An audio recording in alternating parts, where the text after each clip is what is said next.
1815 تک زراعت کے دور میں زندگی گزاری ہے. یہ وہ سال تھے جہاں پہ زراعت انسانی پیداوار اور ترقی کا سب سے بڑا ذریعہ تھا. 1815 میں انڈسٹریل ریولوشن آیا یو کے میں، اور ایک نئی دور، ایک نیا ذریعہ شروع ہوا انسانوں کے لیے. پیداواری ذریعہ وہ انڈسٹریز تھیں، پروڈکشن تھی. تو 1960s تک یہ چلا. 1960s میں کمپیوٹر آیا اور ایک اور پیراڈائم شفٹ آیا انسانی ایولیوشنری پروسیس میں، جو کمپیوٹر ایج تھی. لیکن 1980s میں صرف 20 سالوں میں انسان کمپیوٹر ایج سے انفارمیشن ایج میں آ گیا. آج کی صدی، آج کا دور انفارمیشن ایج ہے. یہ آج کی صدی معلومات کی صدی ہے، آئیڈیاز کی صدی ہے، علم کی صدی ہے. اس صدی میں جن لوگوں کے پاس علم ہے، جن لوگوں کے پاس ذہنی طاقت ہے، وہ لوگ تیزی سے آگے بڑھ رہے ہیں. ان میں اپنا مستقبل تعمیر کرنے کی اہلیت ان لوگوں سے زیادہ ہے جن میں ذہنی طاقت نہیں ہے، جن کے پاس علم نہیں ہے. انٹلیکچوئل کیپٹل میں تھامس اسٹیورٹ نے ایک نئی تھیوری دی 1998 میں. اس نے کہا کہ اس دور میں machineries, financial resources, natural resources کی بجائے ڈٹرمن کرے گا انسان کا انٹلیکچوئل کیپٹل اس کی اکنامک لائف کو بہتر بنانے میں. آج کے دور میں وہی لوگ زیادہ کما رہے ہیں جن کے پاس زیادہ علم، زیادہ معلومات ہے. جن کے پاس کم علم، کم معلومات ہے، وہ لوگ بالکل نہیں کما رہے. جدید ریسرچ کے مطابق جو لوگ زیادہ معاوضہ لیتے ہیں وہ عام طور پہ روزانہ 2 سے 3 گھنٹے مطالعہ کرتے ہیں. فارچون 500 جو دنیا کی سب سے بڑی کمپنیز ہیں، امیر ترین کمپنیز ہیں، ان کے سی ای اوز روزانہ 3 سے 4 گھنٹے مطالعہ کرتے ہیں. دنیا کے امیر ترین انسان Bill Gates, Warren Buffett, Mark Zuckerberg, Steve Jobs, یہ وہ لوگ ہیں جو اس وقت اکنامک سکسیس میں ماڈل ہیں دنیا کے لیے. بل گیٹس روزانہ مطالعہ کرتا ہے. ہی از اے مارننگ ریڈر. بل گیٹس کے بارے میں یہ میلنڈا اینڈ گیٹس فاؤنڈیشن نے انکشاف کیا ہے کہ وہ سالانہ تقریباً 50 کتابیں پڑھتا ہے. Steve Jobs is in love with books. بالکل وارن بفیٹ کے ایک انٹرویو میں نے خود پڑھا کہ وہ کہتا ہے کہ میرا 80% ٹائم ریڈنگ میں گزرتا ہے کیونکہ مجھے اس کا ہیوج امپیکٹ ہے میری زندگی میں. مجھے کتابوں سے ملنے والے آئیڈیاز نے میری زندگی بدلی. اینڈریو کارنیگی جو امریکی تاریخ کا ایک بڑا اہم انسان ہے، جو بالکل ایک غریب گھر میں پیدا ہوا، ایک معمولی سا انسان تھا، لیکن اس نے بڑی تیزی سے ترقی کی اور دوسرے دور میں وہ دنیا کا سب سے امیر آدمی بنا. اس کی ایک انڈسٹری اتنا آئرن لوہا پروڈیوس کرتی تھی، اسے کنگ آف اسٹیل کہتے ہیں. اتنا لوہا پروڈیوس کرتی تھی کہ امریکہ، کینیڈا اور یو کے کی مجموعی انڈسٹری بھی اتنا پروڈیوس نہیں کرتی تھی.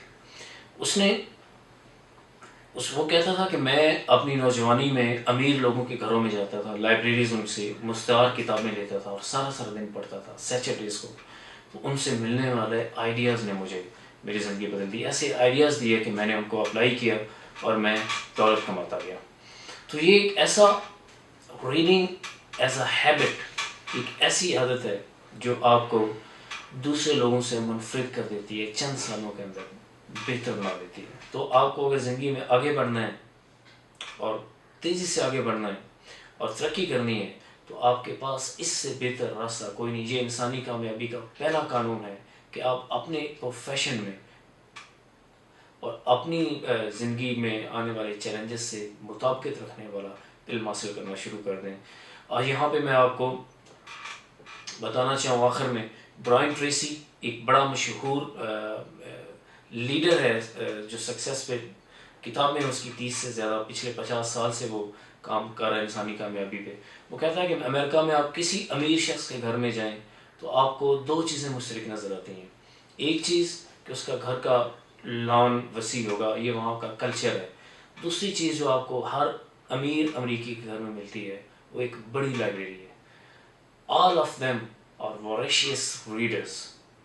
جبکہ آپ کسی غریب امریکی کے گھر میں جائیں تو آپ کو ہر غریب امریکی کے گھر میں جو چیز مشترک ملے گی وہ ایک بڑا سا ایڈیٹ باکس، ٹیلی ویژن، سارا خاندان بیٹھا ہے ٹی وی کے سامنے. تو یہ ایک بنیادی فرق ہے ایک انسان اس جدید دور کے ایک کامیاب انسان اور ناکام انسان کے بیچ میں. تو یہاں پہ ایک جو کریٹ یور اون فیوچر میں اس نے ایک ایسی ٹپ دی ہے جو ہم آج آپ سے شیئر کریں گے جو کبھی ناکام نہیں ہوتی. اس کو ہم 1000% سکسیس فارمولہ کہتے ہیں، کامیابی، انسانی کامیابی کا. آپ نکلنا صرف یہ ہے، یہ چونکہ ہماری یہ ٹاکس نوجوانوں کے لیے ہیں اور ان نوجوانوں کے لیے جو اپنا کریئر شروع کر چکے ہیں یا کرنے جا رہے ہیں اور وہ چاہتے ہیں کہ وہ بہتر پرفارم کریں، زندگی میں تیزی سے آگے بڑھیں. تو ان کے لیے ایک ایسی ٹپ ہے جس کی ہم گارنٹی کرتے ہیں کہ یہ کبھی ناکام نہیں ہوتی. آپ نے روزانہ اپنے ایریا میں، اپنے پیشے میں تقریباً 15 منٹ مطالعہ کریں گے، اور صرف ایک ایسی عادت ہے جس کو آپ ہر صورت میں روزانہ مینٹین کریں گے ایک مخصوص وقت کے لیے. ہوگا کیا؟ 15 منٹ روزانہ مطالعہ کرنے کا مطلب آپ نے ہفتے میں تقریباً 1 کتاب پڑھیں گے، مہینے میں 4 اور سال میں تقریباً 50 کتابیں. 1 سال اگر آپ نے یہ عادت مینٹین جب کی تو آپ کے پاس 1 سال بعد اتنا علم ہوگا جتنا ایک پی ایچ ڈی کے پاس ہوتا ہے، کیونکہ پی ایچ ڈی کو سال میں تقریباً 48 سے 52 کتابیں پڑھنی پڑتی ہیں پی ایچ ڈی کرنے کے لیے. اگر اس سال کو، اس عادت کو آپ 3 سال کنٹینیو کرتے ہیں تو آپ کے پاس آپ علم کا سمندر ہوں گے. آپ کے مقابلے کا کوئی نہیں ہوگا. آپ کو مارکیٹ میں کوئی کیچ نہیں کر سکتا. آپ اتنی تیزی سے آگے جائیں گے جس کا آپ آج یہاں پہ تصور بھی نہیں کر سکتے. یہ ہماری طرف سے یہ لائف سکلز ٹی وی کی جانب سے ایک انتہائی پاورفل ٹپ ہے. آپ اس کو اپلائی کریں اور اپنے تجربات ہمارے ساتھ کمنٹس میں شیئر کریں.